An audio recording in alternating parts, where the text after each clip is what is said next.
out there, folks and sim racers. Hope you're all doing well. Just a quick video here for you now, just to let you know that there's good stuff on the way. More good stuff on the way for Automobilista 2 by Reezy Studios, because the beta version of AMS2 or Automobilista 2 was updated on Tuesday to version 1.5.0.3, and this is not on the Not For Media branch, so I think I'm allowed to talk about this. And just in case you're out and about, maybe you're at work, you haven't got time to look at a screen and read, I'll just let you know what the changelog is and what's coming and what I've tried. So I'm going to read this out for you here.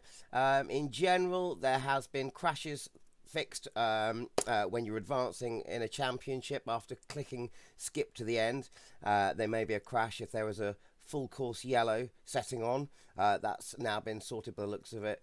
An issue's been fixed that could result in incorrect final drive being loaded in the first session when no prior setups exist. So some cars didn't quite have enough gear ratio. They've run out of steam a bit too early maybe in top gear. And the time trial track state has been changed to heavy rubber instead of fully rubbered. And physics changes are things like the tyre tread adjustments for GTEs, GT3s, GT Classics, Group C, and Stock Car Omega 1999. And I'm very pleased to say that I have tried the GT3, I've tried the McLaren at Laguna Seca, and I've tried it back to back, both in the official version and the beta version, and it does feel better well. It's less grippy now in the new version in the beta. A lot of people I know were complaining that some of the more high downforce cars were a little bit too grippy. So the GT3s are definitely less grippy. And also, when I was trying laps, I found that I was wearing out the tyres a lot quicker if I tried to drive the GT3 in the beta version, the new version, like I tried to drive it in the old version, because I'd just be scrubbing the tyres a hell of a lot more. Group C I've tried as well. Little bit harder to handle as well. Will give you push or understeer if you try and slam it into a corner and leave your steering late now. And also a little bit more squirrely on the exits of slow corners, that sort of thing.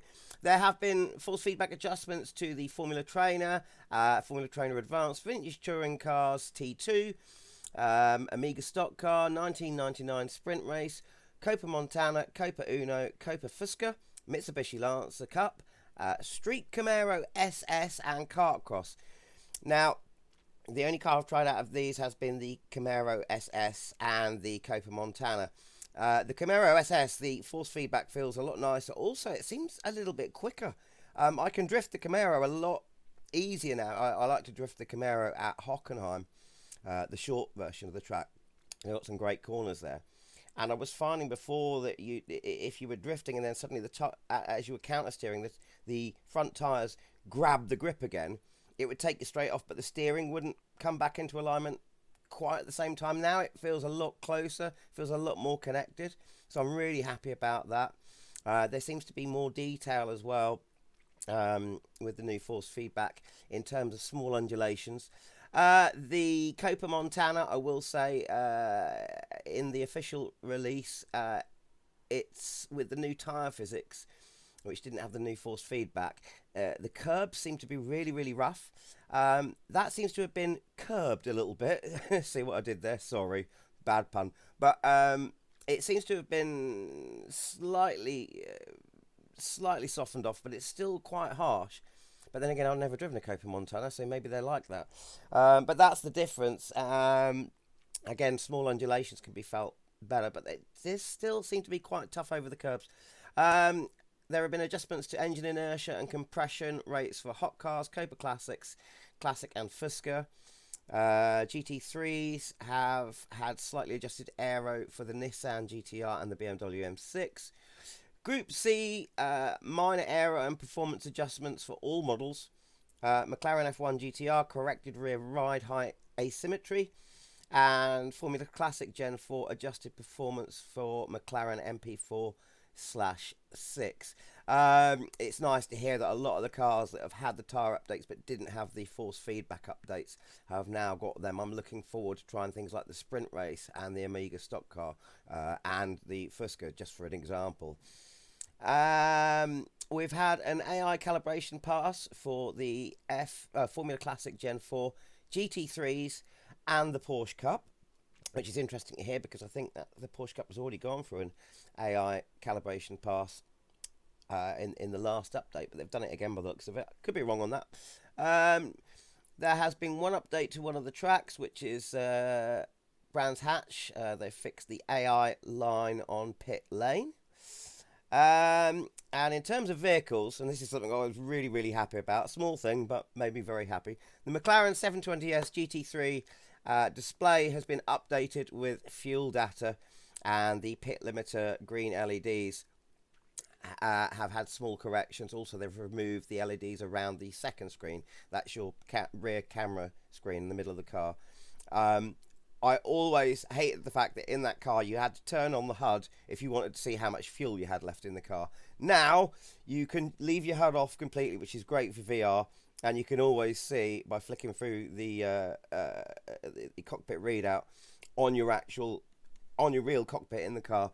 It shows you how much fuel is left in the car. Really happy about that. Small thing, but love it. Last note on here is that the final drive fix is the main reason for prompting the hotfix. But since this also affected development builds, it may be that some cars have the wrong final gear ratios now just by one click. And but they should all be able to hit the end of the main Monza straight without hitting the rev limiter. Obviously, this obscures exceptions like cars like karts and RX cars, which are always going to hit because of the karts being much lower power and the RX cars just having really short gears. They will be hitting their limiters before the end of the Monza pit or main straight. But you can always adjust the gear ratios in the RX cars as well. I've done that a couple of times. Anyway, I hope that's good information for you all. And if you haven't got time to read it, I hope that's been helpful. And I cannot leave you a link to the changelog, unfortunately, because it is in the Paddock Club section of the Reza forums. And that's, like I said, I'm allowed to talk about this changelog. Because it's on the main beta, not for media, which is stuff we're not allowed to talk about. So anyway, there you go, and see you out on track sometime soon. All the best. Take care. If you want this channel to survive, do me a favor and hit subscribe. May seem like a small thing to do, but it enables me to make more videos for you. By hitting that button, you can help us thrive. Subscribe and keep this channel alive. Don't cost nothing, don't take no time. Come on now, keep this channel alive.